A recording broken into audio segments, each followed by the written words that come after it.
में आरती को महिला मंच ने बिहार के उप मुख्यमंत्री माननीय तेजस्वी यादव से मिलवा दिया है। अब इस मामले में तेजस्वी यादव से मिलने के बाद अभी तक क्या क्या हुआ है और आगे क्या क्या हो सकता है? अभी महिला मंच होता है या महिला आयोग होता है, इस तरह के बहुत सारे आयोग फायोग हैं ना, उसमें क्या होता है, किसी के पास कोई काम नहीं होता है, इसी तरह का काम सब वो सब खोजबे करता है। सीतामढ़ी को संसार करने वाली है।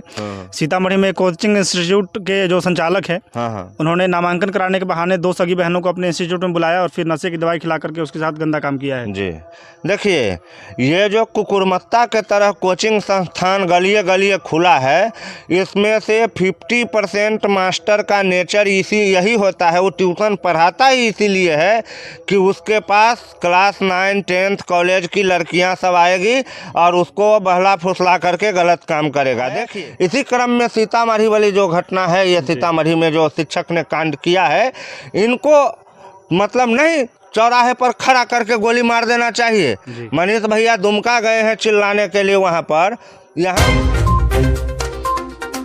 नमस्कार, आप खबर 247 देख रहे हैं यूट्यूब और फेसबुक पर। अररिया के आरती छोटू मामले में आरती को महिला मंच ने बिहार के उप मुख्यमंत्री माननीय तेजस्वी यादव से मिलवा दिया है।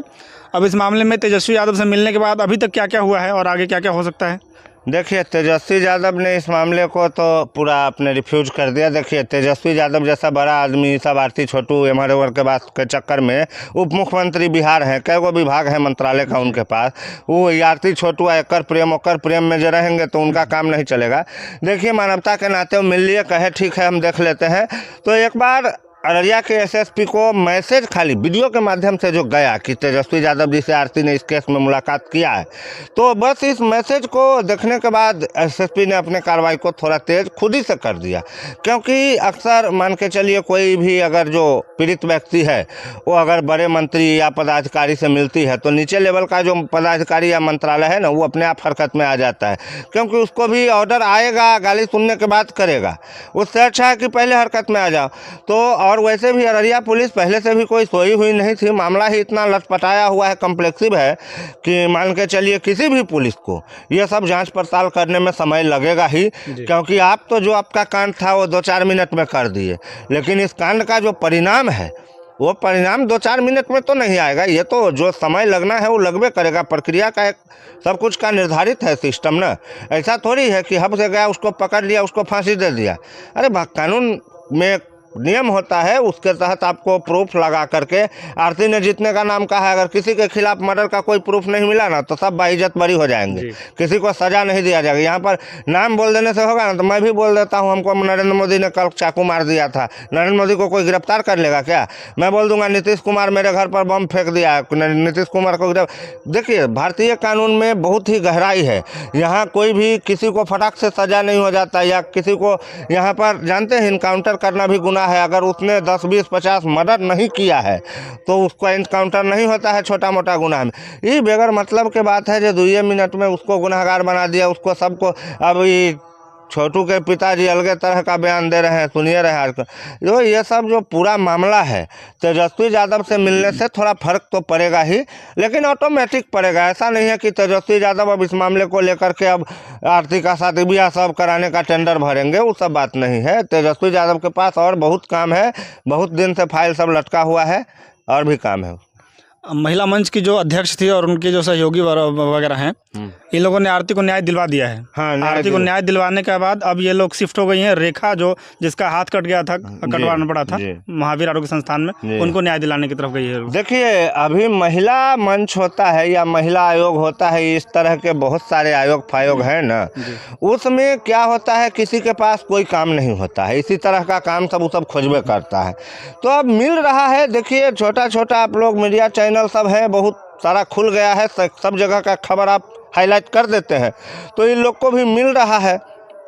मान के चलिए, भारत जैसे देश में कितने रेखा कुमारी हैं आपको गिनती है, कितने आरती हैं आपको गिनती है, कितने सोनिया हैं आपको गिनती है, कितने चंचल है आपको गिनती है? नहीं है। कोई जानकारी नहीं है आपके भारत के आंकड़ों के बारे में। भारत में हर एक दिन तकरीबन 600 लड़कियों के साथ बलात्कार होता है और उसे न्याय कोई दिलाने वाला नहीं रहता है। वही अब जो मामला है वो प्रकाश में आया तो उसके पीछे मीडिया, फिर मीडिया के बाद प्रशासन, फिर लोकल नेता, तमाम लोग आते हैं, अपने बड़े बड़े जो है सो वादा रोटी सेकते हैं। होता कहीं कुछ नहीं होता।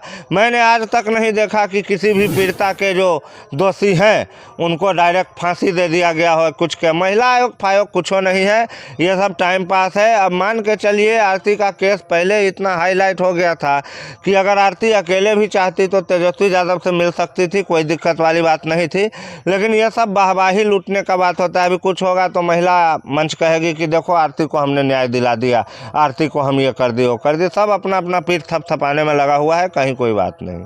आपने कहा कि भारत में तकरीबन एक दिन में 600 से रेप होता है। हाँ। तो इन्हीं 600 में से हम एक ऐसी कांड के बारे में बात कर रहे हैं जो सीतामढ़ी को शर्मसार करने वाली है। हाँ। सीतामढ़ी में कोचिंग इंस्टीट्यूट के जो संचालक हैं, हाँ। उन्होंने नामांकन कराने के बहाने 2 सगी बहनों को अपने इंस्टीट्यूट में बुलाया और फिर नशे की दवाई खिला करके उसके साथ गंदा काम किया है। जी देखिए, ये जो कुकुरमत्ता के तरह कोचिंग संस्थान गलिए गलिए खुला है, इसमें से 50% मास्टर का नेचर यही होता है। वो ट्यूशन पढ़ाता ही इसीलिए है कि उसके पास क्लास 9, 10th कॉलेज की लड़कियां सब आएगी और उसको बहला फुसला करके गलत काम करेगा। देखिए, ट्यूशन पढ़ाना कोई बुरा बात नहीं है, लेकिन आजकल के जो मैं ट्यूशन टीचरों के बारे में कहानियां सुनता हूं, मतलब मैं आपको दर्जनों ऐसे कहानी बता दूंगा जहां में ट्यूशन टीचर अपने ही ट्यूशन में पढ़ने वाली लड़की के साथ शादी कर लिया है। मैं ऐसे आपको दर्जनों कांड बनाऊंगा। अब देखिए, जो टीचर अपने ही पढ़ने वाली छात्रा के साथ शादी कर लिया, उसकी मनोभावना आप समझ सकते हैं कितना गिरा हुआ मानसिकता का मास्टर होगा। अब वो जब एक बार शादी कर लिया तब बाद में दूसरों लड़की के साथ गलत करेगा तो इसमें कोई अतिशयोक्ति होगा? अरे वो तो पहले ही बता दिया है कि वो गलत नेचर का आदमी है, तब ना अपने से पढ़ने वाली छात्र के साथ साले का इतना गलत नज़र है। वो टीचर कहना ले लायक आदमी नहीं है। लेकिन भारत सरकार ने प्राइवेट ट्यूशन के लिए कोई नियम नहीं बनाए हैं, जिसके कारण इस तरह की घटना आजकल शहरों में बहुत हो रही है। ये तो आप 1-2 मामला ऐसा है जो प्रकाश में आ जाता है। मैं आपको 50 ऐसे शिक्षक के बारे में बताऊंगा, लिस्ट पर नाम लिख करके, अभी तो माइक में नहीं बताऊंगा क्योंकि सबका निजी जिंदगी है। वो अपने ही छात्रा से शादी किया और बाद में किसी और छात्रा के साथ अभद्र काम किया। उसके बाद उसका पत्नी खुद उस पर केस और तलाक का मुकदमा लड़ रहा है। बहुत सारा ऐसा मामला है। सरकार को ट्यूशन पढ़ाने वाले शिक्षक के लिए एक मानदंड तैयार करना चाहिए कि इतना योग्यता होगा जिस आदमी के पास, जिसकी व्यवस्था ऐसी होगी, वही शिक्षक ट्यूशन पढ़ा सकते हैं। अन्यथा जो गांव घर में देखते हैं लड़का लोग ट्यूशन पढ़ाता है, 2-4 गो लड़की उड़की को वही में से वो के साथ शादी कर लेता है। मैंने शिक्षा के क्षेत्र को इतना विभत्स रूप से बर्बाद कर दिया गया है कि शिक्षक को शिक्षक कहने से पहले 100 बार सोचना पड़ता है। इसी क्रम में सीतामढ़ी वाली जो घटना है, ये सीतामढ़ी में जो शिक्षक ने कांड किया है, इनको मतलब नहीं चौराहे पर खड़ा करके गोली मार देना चाहिए। मनीष भैया दुमका गए हैं चिल्लाने के लिए वहाँ पर है। अब पत्रकार सब कहाँ सो गया है, बड़का बड़का टीवी चैनल वाला सब कहाँ गया है? वो इस घटना पर जब 2 बच्चियों के साथ जिंदगी के साथ खिलवाड़ कर लिया गया शिक्षक के द्वारा, उस शिक्षक को फांसी देने के लिए कोई बोलने वाला नहीं है। उस बच्ची के ऊपर क्या गुजरा होगा कोई सोचने वाला नहीं। तो इस सबको गरम मसाला चाहिए, मामला चाहिए। दुमका पहुंच जाएगा, हजारीबाग, अररिया, फररिया सब जगह जाएगा। और यहाँ सीतामढ़ी में इतना गलत काम हो रहा है, बोलने वाला कोई नहीं है। जी, क्या करें? धन्यवाद आपको समय देने के लिए। फेसबुक पेज को फॉलो कीजिएगा, यूट्यूब पर चैनल को सब्सक्राइब कर लीजिएगा। जय हिंद।